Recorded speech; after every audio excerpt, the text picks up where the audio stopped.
विधान परिषद मध्ये गेले 7 दिवस सर्व प्रश्न मांडण्याची भूमिका पक्षाच्या नेतृत्वाखाली पक्षाच्या वतीने आम्ही सर्वांनी केली असली तरी देखील अंतिम आठवड्याला जे मुद्दे मांडण्याचं काम आम्ही केलं, जर तुम्ही बघितलं असेल की अंतिम आठवड्यामध्ये उपमुख्यमंत्र्यांचा भाषण हा निवळ राजकीय भाषण होता।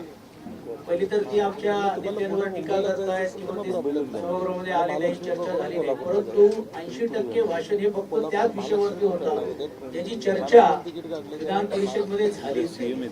शेतकऱ्यांचा प्रश्न असो, कष्टकरी कामगारांचा प्रश्न असो, आम्हाला अपेक्षा होती की काहीतरी घोषणा होऊन काही नवीन पॅकेज या अधिवेशनाच्या माध्यमातून विदर्भासाठी असेल आणि सर्वसामान्य शेतकऱ्यांना या निमित्ताने लागू होईल, पण तशातला काही झालं नाही।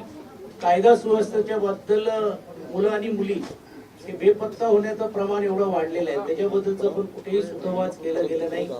भ्रष्टाचाराचे मुद्दे आम्ही मांडण्याचं काम केलं, त्यामध्ये काय आरटीओचे भ्रष्टाचार आम्ही सांगितले, पंढरपूर कोळ याच्यातला भ्रष्टाचार काढण्याचं काम केलं, तेही कुठेतरी सुतोवाच केलं नाही।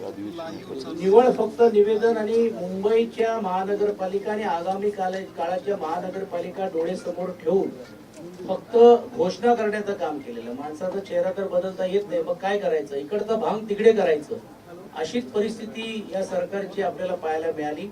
जुनेच निर्णय नवीन होऊन फक्त अजून हा टीडीआर दिलं, हा केलं, एअर फनलचं केलं, असे वेगवेगळे मुद्दे मांडून निवळ महानगरपालिकेच्या निवडणुकीला सामोरे जाण्यासाठीच या घोषणाचा पाऊस आज राज्याचे उपमुख्यमंत्री आणि मुख्यमंत्र्यांनी केला। आणि तुम्ही बघितलं असेल की सरकार किती गतिमान आहे हे काल विधान परिषदेमध्ये लक्षात आलं की एकच निवेदन राज्याचे मुख्यमंत्री पण करतायत आणि उपमुख्यमंत्री पण करतायत, आणि मुख्यमंत्र्यांच्या अगोदर उपमुख्यमंत्री निवेदन केलं तेच मुख्यमंत्र्यांनी येऊन करावं लागलं। म्हणजे याची स्पर्धा आपसामध्ये कशी चाललेली हे सर्व आपल्याला लक्षात आलेले। शेवटी इलाका भी हमारा धमाका भी हमारा असं उपमुख्यमंत्र्यांनी आपल्या स्टाईलने बोलण्याचं काम केलं।